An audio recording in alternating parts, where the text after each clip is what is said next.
It's Wednesday, August 11th, and time for your Barbados Today morning news update. The state-appointed committee overseeing Barbados' transition to republic status has come under heavy criticism, with two University of the West Indies academics dismissing the group as unfit for purpose. Law lecturer Dr. Ronnie Yearwood and senior lecturer in political science Cynthia Barrow-Giles took the Republican Status Transition Advisory Committee to task, and in particular its chairperson, Dr. Marion Williams, in a joint statement made public on Tuesday. Emmanuel Joseph tells us more. Dr. Yearwood and Barrow-Giles took Dr. Williams and committee member Adrian Green to task after listening to certain revelations from them on a radio station of the Caribbean Broadcasting Corporation Tuesday morning, with what the university academics described as growing shock and consternation. The UWI law and political lecturers said they were astonished by the level of incorrect statements made on the state-owned radio station by the chair Dr. Williams and her committee member Adrian Green, and supported by the moderator of the program.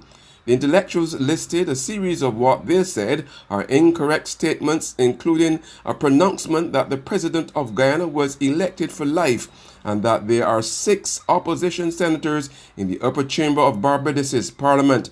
Yearwood and Barrow-Giles explained that a review of both the Guyana Independent and the Cooperative Republic constitutions will show that the president of Guyana has never been elected for life. But the university scholars say that by far one of the most egregious of the claims peddled by the committee related to the composition of independent government and opposition senators in Barbados. I'm Emmanuel Joseph for Barbados Today. Member of Parliament for St. James North, Edmund Hinkson, wants this country's legislation to cater to a wider range of persons with disabilities, allowing more of them access to financial assistance from the National Insurance Scheme.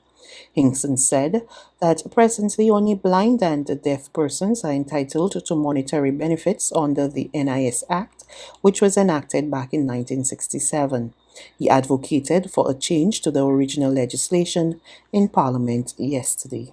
Times have changed and more people are getting disabilities as time goes on, and the invariable truth, sir, is that most children with disabilities in this country are from poor families, sir.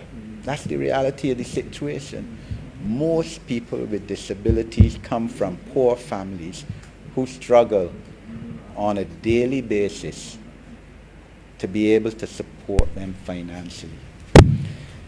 And therefore, the Cabinet, this Parliament, has to look at our legislation on this and see how we can make it more fit for purpose to accommodate the just society which we all aim for and which we all in here have pledged to develop in this country. Barbados ranks highest in Central America and the Caribbean on the 2020 Youth Development Index, which assessed the state of young people between 2010 and 2018. The island ranked 47 overall in the Commonwealth Secretariat's triennial rankings of youth development in 181 countries, 156 of which recorded at least slight improvements in their scores. The index was released on Tuesday. In the top 5 scoring countries from Central America and the Caribbean, Barbados is followed by Costa Rica, Cuba, Grenada, and Jamaica. The index ranks countries according to the developments in youth education, employment, health, equality and inclusion, peace and security, and political and civic participation. Former diplomat Reverend Guy Hewitt, who is vying for the presidency of the Democratic Labour Party, on Tuesday confirmed his interest in running for the party in the Christchurch East Central constituency. In a press statement, he disclosed that he contacted the officers of the constituency branch to explore the possibility of being their constituency representative. I'm being encouraged to consider getting involved in the hustings and looking for a constituency. And I'm using this opportunity to say to my comrades, to the people of Barbados, that I am going to give serious consideration to this, and I'm exploring the possibility of a fit within one of the Christchurch constituencies for me to contest the next general election. People have been asking, what is my resolve and what is my commitment? I am here to stay, and I am committed to not only leading this party, but our constituency group to a successful outcome in the next general election whenever the Prime Minister calls it. We are going to be ready. The race and the fight will be on. There's regional and international news after this short break.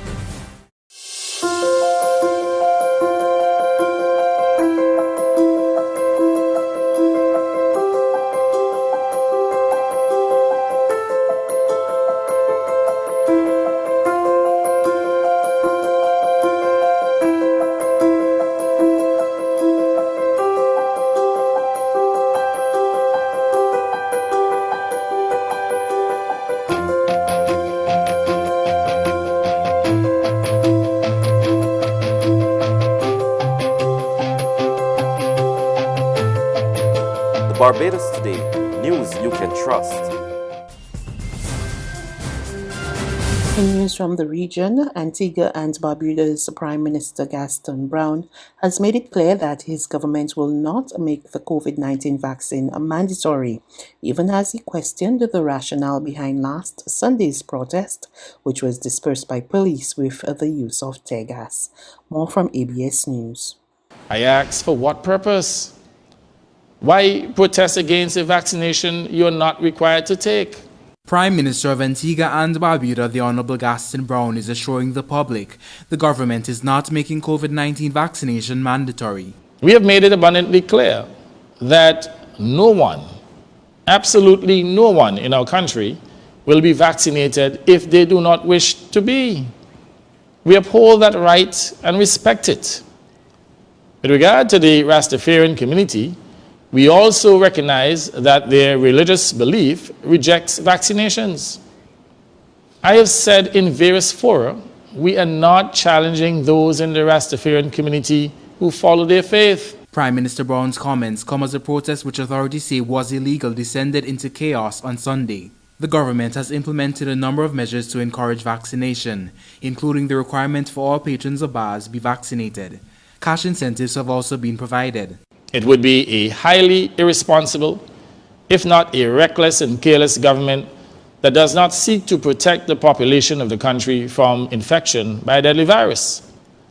All that we require is that frontline workers and public servants who do not wish to be vaccinated take a free COVID test every 2 weeks. And finally, U.S. President Joe Biden secured a bipartisan victory on Tuesday when he received enough votes in the Senate to pass a $1 trillion infrastructure package. More from Reuters TV. On this vote, the yeas are 69, the nays are 30. The bill, as amended, is passed. Vice President Kamala Harris announced a $1 trillion victory for the Biden administration on Tuesday, as she presided over the Senate's bipartisan vote to pass the largest infrastructure bill in decades, which, if enacted, will spur years of investments in roads, bridges, and improved internet access. To me, not only does this investment make sense, but importantly, what we're doing here today also demonstrates to the American people that we can get our act together. Senator Rob Portman, the lead Republican negotiator of the infrastructure deal, hailed it as a bipartisan success as 19 Republicans voted to approve the bill.